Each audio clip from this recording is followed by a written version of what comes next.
In the waiting room of the human heart. Heavenletter number 5775.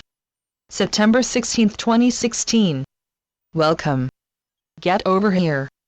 Get out of that abyss you have put yourself in while you try to decide about me. You turn over your thoughts, and I hear your heartbeat. I hear you all right. I hear you say, "Beloved God." Sometimes it is enough for me to say "Beloved God," and this is all I have to say, "Beloved God." Sometimes the phrase "God of my fathers" haunts me. I have no idea of what this means, as if you can be the God of one group and not another. I cannot believe in this, God, that you are my God, and another God is somebody else's God. This seems so opposed to one God. Is there someone whose God you would not be? Yet the phrase haunts me. My God. Someone else's God. Here a God, there a God. In most things, I appreciate divergence. I like things original and new, and I do like to think inside me that you are my God, mine. Does this have to do with ownership? There is something I like about the expression, perhaps it is the rhythm of it. And there is the expression, personal or impersonal God. For a long time, I was aware of no God at all.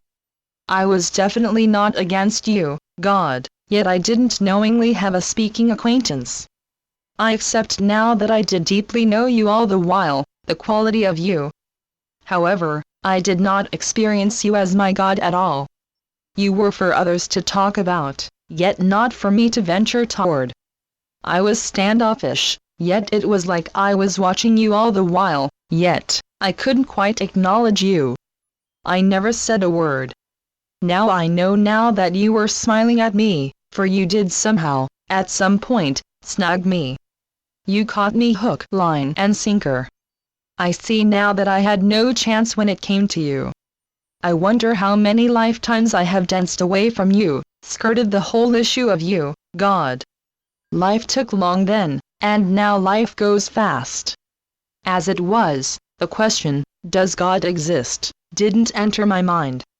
It was not altogether that you did not exist for me. I see now it was more that I did not let on to myself that you and I went deep. I averted my eyes. You were nameless to me. You were a void. You were a vague God. I held you at a distance. I sequestered myself. I stayed in a waiting room of my heart. Yet nothing stops you. Looking back, I must have had a certain reverence for you. Perhaps you sat in the waiting room of my heart with me. Perhaps you were right beside me. Perhaps you even held my hand all the while. Did I think I was not good enough to know you? What was it? Was I shy? But then, you broke all my barriers. I didn't do it. You began to happen to me. And then, you consumed my life.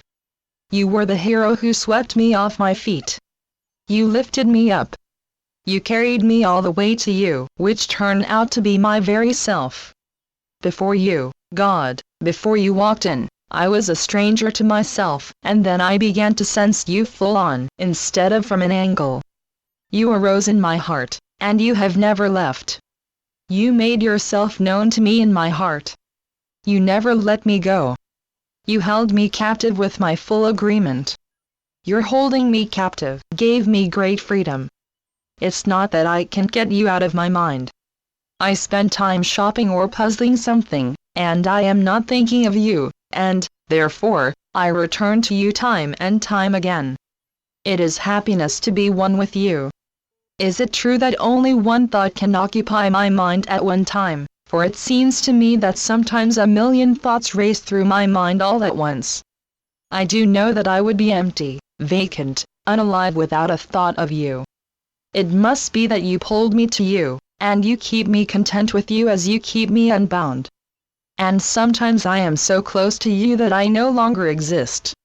I would be hard-pressed to explain what this means, yet there are the good times when you are closer than close, when you are my very being, and there is nothing in the world but you. Is this true, God, what I feel? Yes, it is true. Channeled by Gloria Wendroff. Heavenletters.org